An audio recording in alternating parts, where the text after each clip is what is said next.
Welcome to the fourth episode of Make Pro Wrestling Majestic Again, and we're covering Wrestling Dontaku. BLM. Anyway, I am Tiger Height, your majestic champion of the world and the greatest one ever.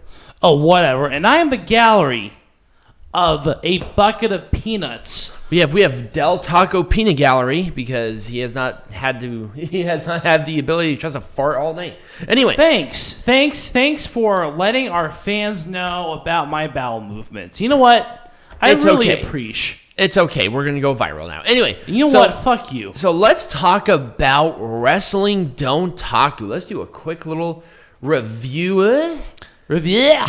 And we'll go. So it was kind of weird on how we covered this because we covered night number 1 on Tuesday. Yep. And then we had a male parental unit in town, so obviously we couldn't really do anything there. And we usually don't do a show on Saturdays, but because Mothership is coming to town tomorrow, I know, it's probably a good idea to get it done now before. So we watched part 1 on Tuesday and part 2 tonight. So we'll do our best. We're just trying our best here. Right. And then so let's just go into it and we'll cross that bridge when we come to it about the schedule changes. Okay. So the problem with Wrestling Dontaku, in my opinion, just in general, there's not a lot of really big rivalries going into it. There wasn't a lot of like promos. I think one of 2 reasons why it was really hard for me to kind of get into this show was, number 1, there weren't any great promos or anything for me to kind of get into. Right. And there was also no English commentary. Absolutely. That was a little annoying, but obviously if we listen to it a little bit more, we'll be fine because with Mexican wrestling, for the most part, I'm pretty good. I know enough of Spanish to kind of understand the gist, but Japanese is just like, right. Let's at least they might as well be fucking Martian. Right. Let's at least cover match number 1, which was Evil, Dick Togo, Yujiro Takahashi, and Taichi Ishimori versus Toru Yano, Hiroshi Tenzan, Tiger Mask, and Master Wato. Yep. This match was a fine match. I thought opening wise, I think there was enough rivalries in here for me to justify its existence. But it's part of kind of the overall rivalry too, which is fine. So right, and it was Taichi Ishimori to get the pin. Actually, he actually got the pin for Bullet Club to win, which I was actually really kind of surprised about. It was, definitely kind of an interesting one because usually Bullet Club, honestly, for the most part, loses. I know, right? So, actually, with Ishimori winning, it was kind of interesting. Right. So, we are back. We're going to make Wrestling Dontaku majestic again, but because of what happened with night number 2, we have to adjust it slightly.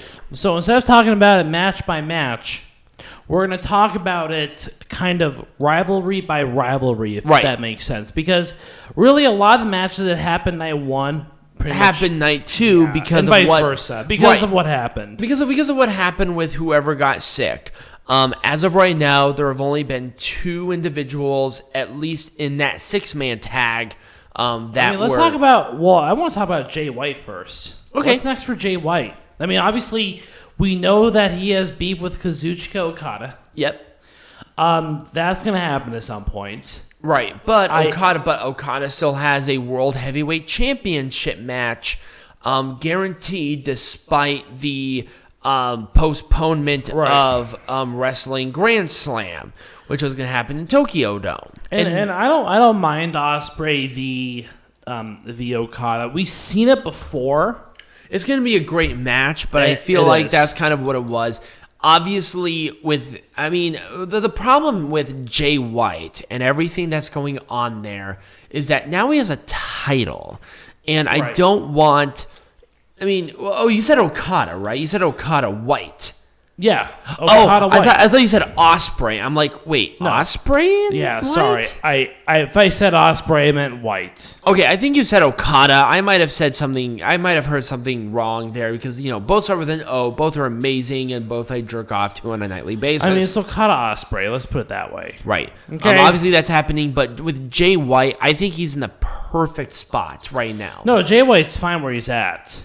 Right, and I don't want Jay White to do anything else other than what he's doing right now. And obviously, I don't mind the thing with Tanahashi. If they even do another match for the never Openweight title, Which because they probably will, because he is entitled to a rematch clause. Yep, of course. absolutely. And I will not be mad about that because this was a great match. All right, so question is, and what's next for Tama Tonga, Tonga Loa, and Taichi and Zack Sabre Jr.? Obviously, at this point in time, I feel like they're kind of going their separate ways. Well, here's the problem, though. The Dangerous Tekkers still have one more title match. They won it on night number 1. Yeah, then Tama Tonga and Tonga Loa are the tag team champions. They are the tag team champions currently. So you know that's going to happen. Yes. Although I feel like that match will be kind of that last sort of thing, and then the rivalry is going to kind of go off. At least for now. Or it's going to, those teams are going to go their separate ways. Right, at least for now. They will most likely Right. clash again, and given the chemistry that they have, I wouldn't be surprised if we saw it again. Right. I mean, I don't mind it. I mean, I'm glad that they got the side of the rivalry that's kind of weird for a lot of people over with. Right, with the Iron Right. Fingers, or the Iron Finger of Doom, or whatever it is.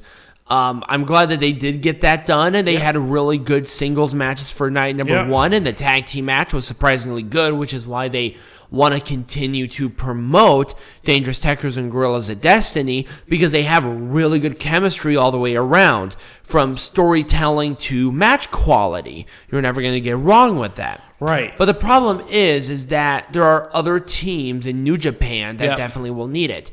I feel like, once again, COVID is coming into play about what they can do. Right. I feel like we would have definitely have seen Thin Juice somewhere in the title scene at this point. But they're stuck in America, of course, doing the... And we talked about this last week with Impact Wrestling. We did, or a few weeks ago with Impact Wrestling. We kind of knew that they were going to kind of stay in the U.S. for the time being, at least until the summer. So, and then we have El Phantasmo now going to Impact, because it might be a little bit harder for him to go to Japan right now, especially given the new state of emergency orders for certain parts of Japan. I totally understand it. So what about this? Fucking Zack Sabre. Okay, Right. I do want to say something about Zack Sabre Jr. that bothered me. I did not know he spoke fluent Japanese. And that was weird. You're weird. He's been in Japan for like 5 or 6 years.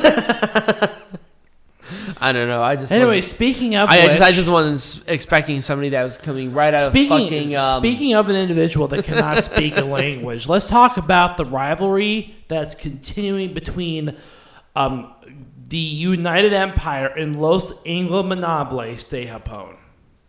Hang on, I'm trying to Just find in general. There we go. Okay, there we go. Trying to find a picture. Like this team. Like these two teams. This is, I think, United Empire's first big...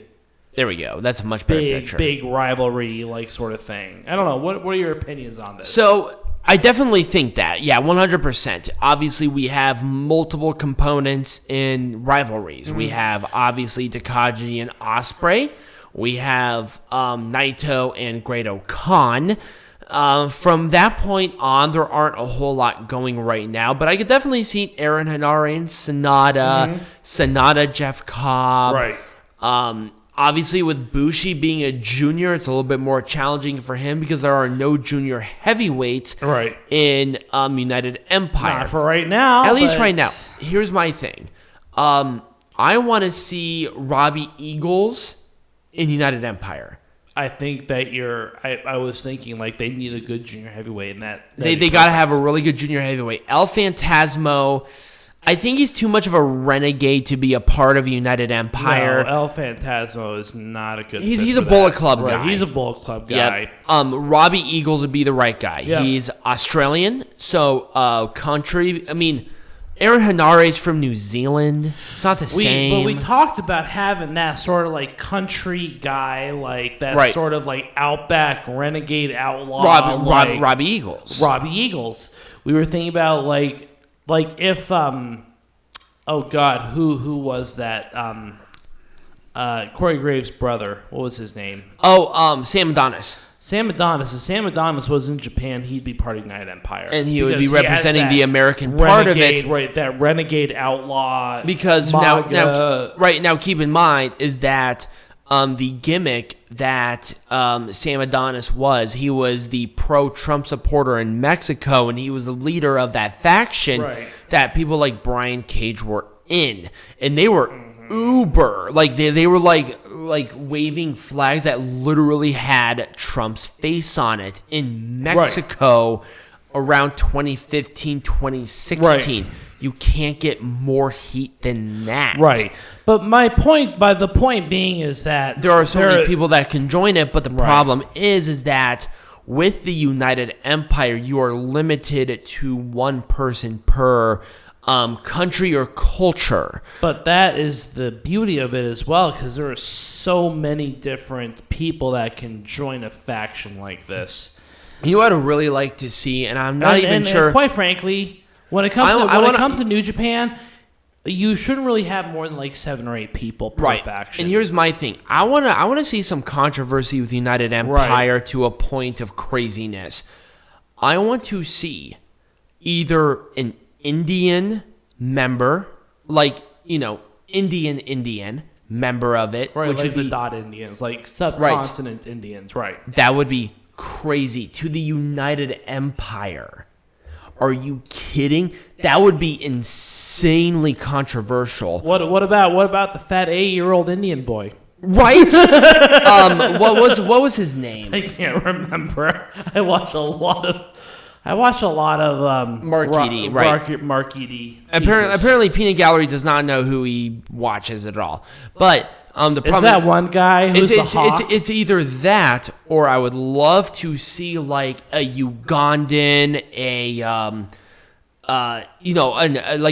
sub-Saharan African member, like IRL, like Kofi Kingston if he went to New Japan became a heel. I mean, it was West Ghana part of the was that part of sub-Saharan? Yes, technically. No. Well, I mean, I was talking about more so as a part of British Empire. Oh yeah, Empire. absolutely. Ghana was a huge part of the British Empire. Okay, I mean, I could see that physically. I'm just not sure what would happen. But here. Kofi Kingston has his dick firmly into the asshole of Vince McMahon. Yeah, it's not going to happen. But I would love to see that kind of not only racial integration, but also that controversial part where, I'm the representative of this country, but I'm underneath a Brit. That would be awesome. And, this is another thing I found interesting, just in general.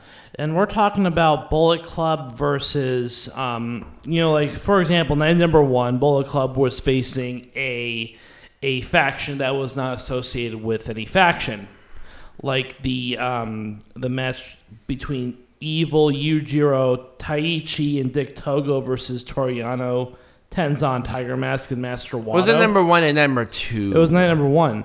But night number 2 was really kind of the same thing, where Yujiro and Taichi were facing Hiroyoshi, Tenzan, Master Wato. I think this kind of harkens back to my thing about how Bullet Club is kind of that dominant heel faction trying to get one over on the non-faction. I will say it's not as popular as it once was. No, definitely. Because there are a lot of face factions now. Right. And I think that Bullet Club's rivalry, I mean, they've done a lot of rivalries with a lot of different people, but I think their big one right now, I think, is... with just New Japan in general. Well, that's my point. My point is that I feel like Bullet Club is kind of the big heel faction right now, even though they started out as a renegade... I think they should harken back to that renegade-esque style. I feel maybe, and I think that's what's missing from it. We're not getting a lot of you're getting a lot of individual rivalries, like with Evil and Toru Yano, but it's like let's really start to promote going against New Japan in general. I'm usually not the biggest fans of factions or anything like that. But the point being is that I think that Bullet Club has kind of taken on that mantle of that heel faction in general. There's a thing about controversy that I really enjoy, and they're really, other than maybe United Empire that has the opportunity to have some controversy, there really isn't anything there. And I think part of it also, it's like, they don't know who wants to be a main eventer. It's like Evil was double champion at one point, where Bullet Club was actually now starting to gain that momentum again. Bullet Club is kind of put off to the wayside now because really right now United Empire is the main focus. United Empire is the new dominant heel. Even though they're not big, they're kind of the dominant heel faction. Here's Bullet Club kind of languishing off to the sidelines. But they have titles. But then you have like Jon Moxley, who has that stranglehold on the United States heavyweight champion, where they don't want him to lose it. But at the same time, how much traveling can he do? I think they really got to bring back that belt. They got to bring back here's the thing, is that Bullet Club will not be revived until travel comes back. That's my opinion. Right, absolutely, 100%. I don't think that Bullet Club, because there are obviously a lot of people outside of Japan that are part of Bullet Club in spirit in some way. Right, and it's really hard to bring any kind of other people back, like you got to bring back Kenta. Gallows and Anderson. You got to bring back Kenta. You got to bring back even someone like El Phantasmo. You got to bring back that strong junior heavyweight that was going to go for the heavyweight champion. You got to bring back even Kenny Omega because he's part of the Bullet Club. Well, kind of. I would say that he's more so kind of by himself. He's kind of in his own weird thing. He is. He's kind of but you know what? Hey, that would be a great addition. Here's my thing. Here's my thing about this, is that travel will definitely really shoehorn in, I think, a lot of rivalries that New Japan are thinking. I think it's going to bring New Japan. It's going to bring Bullet Club back up to kind of the top faction. And I think like one thing that we said about Robbie Eagles is a very important thing. Is a guy who will really fit within that premise of the United Empire, a great junior heavyweight from a territory that is still at least to a point British controlled, and that's what we need. We need some controversy kind of pushed into it, and also the problem is New Japan Strong. It's almost its own thing. Let's start, and they can't integrate that in yet. So it's very challenging. They're kind of in limbo right now. Right, and it's really hard. And I mean, I definitely understand New Japan's problem, and they're trying their best. And I really do like how they're bringing United Empire. You know, they're kind of bringing that together, doing a slow burn. They're trying their best to do what they can do, and they're doing a great job with it, but they don't have all the tools in the toolbox yet. Right, and I think that once things do open back up, I can see a lot of those foreigners 100%. come back into the Bullet Club, kind of displace some of those other ones. I mean, I could see fucking Evil go to United Empire at some point. I mean, I could possibly. I mean, I don't want to take anything away from Great O'Khan. That's the problem. That's the problem. Great O'Khan is the bee's knees right now with the United Empire. Exactly. I think Evil's perfect in Bullet Club. And yeah, he's perfect in Bullet Club. But I think that as Bullet Club brings back those foreigners, I fear that Evil might be put off to the wayside. Evil might need to do something a little bit different. But maybe start his own thing. Yeah, maybe start his own faction. Maybe start something a little more controversial. Here's the one thing that I love about Evil is that he is the king of darkness. He is, and I feel like I want something a little more dark. I want that edgy dark. I want a nice edgy dark team that does. I want like Brood on steroids dark. That's what I was thinking. Like maybe something with a little more hardcore edge or.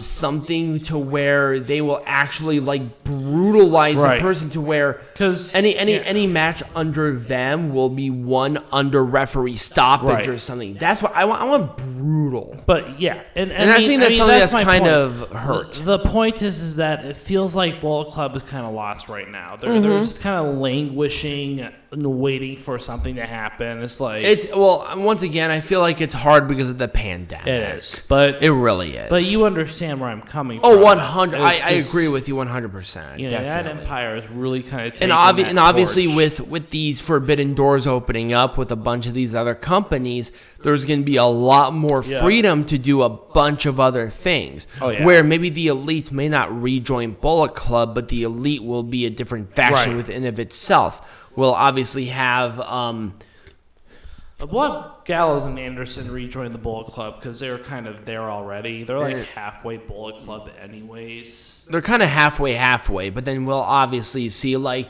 people joining back and forth. But I think most people will get the picture. Yeah. Is that the once again, here's the pandemic getting in the problem where New Japan is trying their best to make sure that there's good entertaining matches and they're doing their best and they're doing good stuff. I think but that New Japan is there's definitely a limit to what they can do. And I think that New Japan over the next 6 months, I think that you'll see them kind of recapture that spirit 100% of Bullet Club. By the end of the year, New Japan will have its spirit back, no problem. But for right now, especially with Dontaku, it was just kind of missing something. I can't tell you what. I think maybe part of it was the change in schedule. But that's outside of their own thing, so I can't nick them for it. And that's why we did make Pro Wrestling Majestic again within of its own little bubble instead of having it each individual match. Right. So anyways, that's kind of what we have. Let us know what you think. Yeah. Next week, we are going to be going over WrestleMania Backlash. Yes, and really that's pretty much it. I'm going to do a wrestling lesson around Backlash. And Peanut Gallery will try to do something around kind of the over-encompassing thing of that or something around WWE. I have not yet decided. Yes, but if you did enjoy this, remember to subscribe to the channel. You guys have been freaking awesome. We're going so freaking fast and crazy. Website, I'm hoping will be done by next week. Yes. We'll have really cool exclusive content for maybe for some exclusive news stories, opinions, all that fun stuff. For maybe some paid subs or something. And we are also, I'm thinking that we do a gallery of our predictions for those people that are not following us on Instagram or Snapchat. Yes, follow that too. Encourage that. And definitely. We'll give our full opinion on it. But you know what? We will let you know once that website is up. But remember, next week, this is a special Saturday. Next week's be back on Sunday. Yep. But as always, be majestic.